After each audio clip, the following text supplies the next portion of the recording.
resume with item 8A, which is consideration to award the engineering contract for the Viaduct Improvement Project. Craig. Good evening, Mayor and Council. You guys have heard the staff report a few times, so I'm going to sort of breeze through this, but I think everyone's well aware of the fact that the Downtown Business District Master Plan identifies opportunities to increase the vitality of downtown, and the Connect Whitefish Bike and Pedestrian Plan calls for a continuous and connected network of well-maintained bicycle and pedestrian paths. The viaduct has long been identified as a critical link connecting the north and south sides of Whitefish. It's highlighted in both plans as being a key element to accomplish their goals. The concept for the Viaduct Improvement Project from the Downtown Business District Master Plan is included in your packet. During the planning for the Baker Avenue underpass, we did review this concept and found some challenges with the design, namely with the larger planter boxes on the viaduct. After reviewing the initial cost estimates, we were not able to complete the project with TIF funds during the Baker Avenue underpass, and so we applied for a transportation alternatives grant. I think everyone's aware that we did not get that grant. However, we did budget in fiscal year 22 the matching local share for the project, which is $250,000. And we feel that this is enough money to narrow the vehicular lanes on the viaduct to create two 12-foot wide multi-use trails on either side of the viaduct. This will involve the replacement and relocation of the existing Jersey barriers to bring them up to current highway standards. We're also optimistic that this can be accomplished with a type of barrier that's much more attractive than what we currently see. According to the city's consultant selection policy, we did advertise for a request for proposals. At your meeting on November 15th, myself, Karin Hilding, and Rebecca Norton were nominated to serve on the selection panel for the RFP. The RFP was advertised and due on January 7th of this year. We received two proposals, one from KLJ and one from WGM Group. We interviewed both consultants on the 27th of January, and upon completion of the interviews, it was the unanimous opinion of the selection committee that a contract be awarded to WGM Group. While both consultants did demonstrate their ability to successfully complete the project, we felt that WGM really stood out with the recent design work on the Baker Avenue underpass and all of the past projects they've worked on that are identified in the downtown master plan. The city has negotiated numerous contracts with WGM, and the budget for this year is $250,000.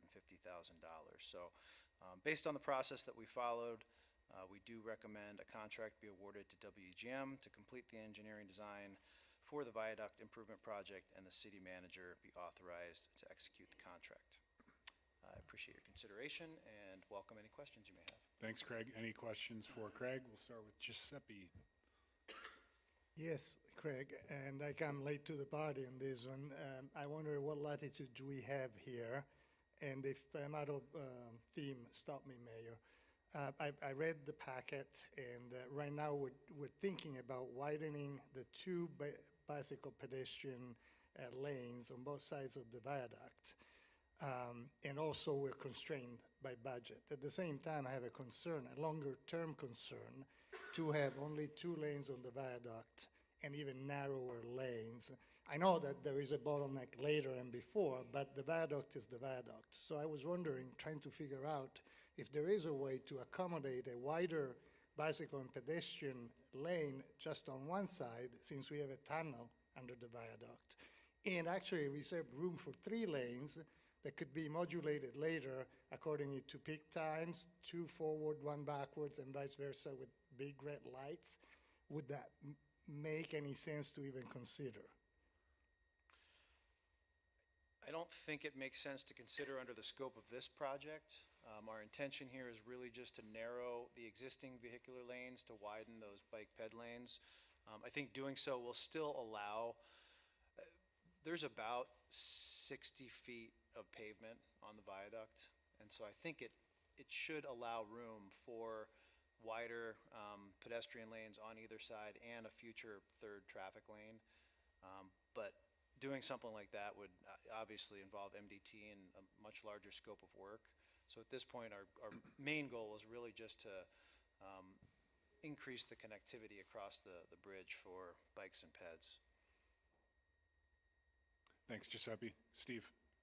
Yeah, Craig, that was just with the Mountain Gateway project, we heard all this concern about safety north of the viaduct, and then this very next meeting, we're talking about narrowing the vehicular lanes on the viaduct. Wouldn't that exacerbate an emergency problem that we heard so much about?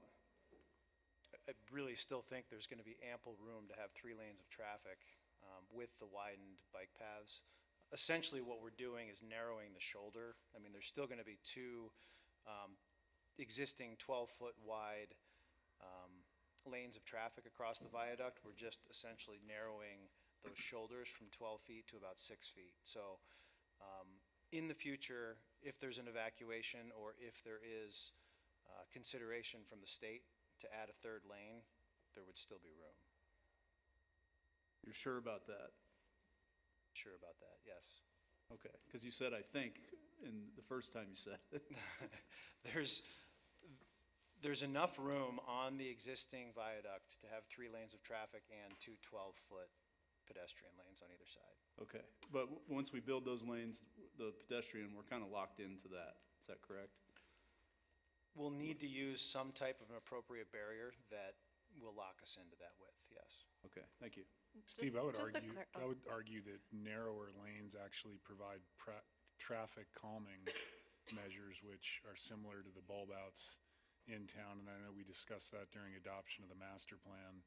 And then secondly, by increasing the width and separating physically the shared use path from the actual roadway, I think we're actually increasing safety over the viaduct.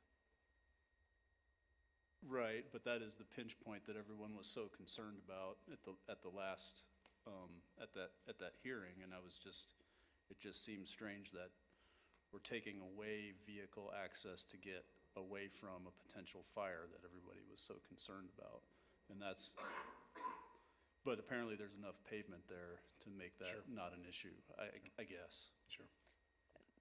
John, just to add. Dana, sorry. Chief Page can also add to this. You know, again, the viaduct has been one of the identified areas, exits out of town up from north of the viaduct, but we have Edgewood. We, you know, if there is something serious, we're going to work with BNSF to get cars across the railroad tracks. I mean, that they aren't going to just keep us stuck on that side. So, Joe, if you have anything else to add to that, I mean, I think that would help. Yeah, you know, there are multiple paths that we can take in an emergency. Also, we're not evacuating all the people on that side. When you're doing that, you're evacuating smaller areas and hopefully getting them moving before we end up clogging up the major stuff. And actually, when you look at the viaduct itself, traffic flows pretty well. It's the intersections on both sides of the viaduct where our problems are. Yeah, I understand that. Thank you. I appreciate those comments. It's just that we seem to not recognize those very comments at our last meeting, and I think that's a point that needs to be made. I would disagree. I think the comments that were made at the last meeting extend well beyond the issues with the viaduct to include the entire Wisconsin Avenue corridor from the viaduct north to Big Mountain Road. With that said, I'd entertain a motion. Andy, Ben, I'm sorry. Craig, is it too late in this process to consider any upgrades to this, or at least to present us options back when it's designed for upgrades that get us a little closer to the original design? Yeah. No, not at all. I mean, this is going to be a project that will involve quite a bit of public input and many more opportunities for council to weigh in on the project. Our goal for this fiscal year with the money that we have budgeted is simply to widen the bike pedways, but I think that we would incorporate some of those other features shown in the downtown master plan with this project and at least not rule them out. The original project that we applied for under the TA grant It included upgraded lighting with the typical City of Whitefish flower baskets to try and enhance the aesthetics. It also included the upgraded fencing along the viaduct. Those sorts of things can always be added, you know, in the future, or the project can be pushed to a future fiscal year with additional funds, you know, budgeted. But the proposal in front of us is just to do the widening now, postpone all those questions to a later date. The proposal in front of you right now is just to hire an engineer to start working on the project. Okay, and then the scope of work is still, The scope of work is yet to be determined. I think we've heard loud and clear from, you know, from council that we don't want to rule out any of those additional improvements. And so I think what we'd likely do is come back to a work session after we've begun to work on this and talk to council about it with some cost estimates on, you know, what some of the other improvements are and whether we want to, you know, punt construction to a future budget year or just make sure whatever we do doesn't rule out future work. makes sense to me. Thank you. Andy? I would like to make a motion, Mr. Mayor. And that motion would be that we award the contract for the engineering design for the viaduct improvement project to the WGM Group. Is there a second to the motion? Seconded by Counselor Norton. Further discussion? I'll speak just super briefly to a couple of things that were brought up. I just assumed that we've got $250,000, and when we go through the engineering process and the design process, that we're gonna get as much as we can for our $250,000. And we'll echo Rhonda's sentiments. I hope we can get more than that, or maybe find some other dollars out there.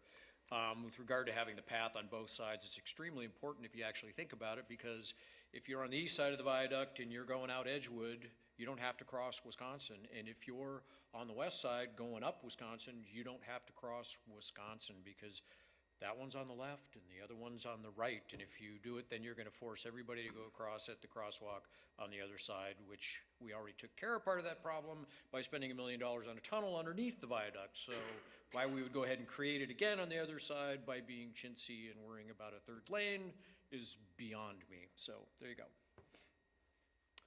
Further discussion on the motion?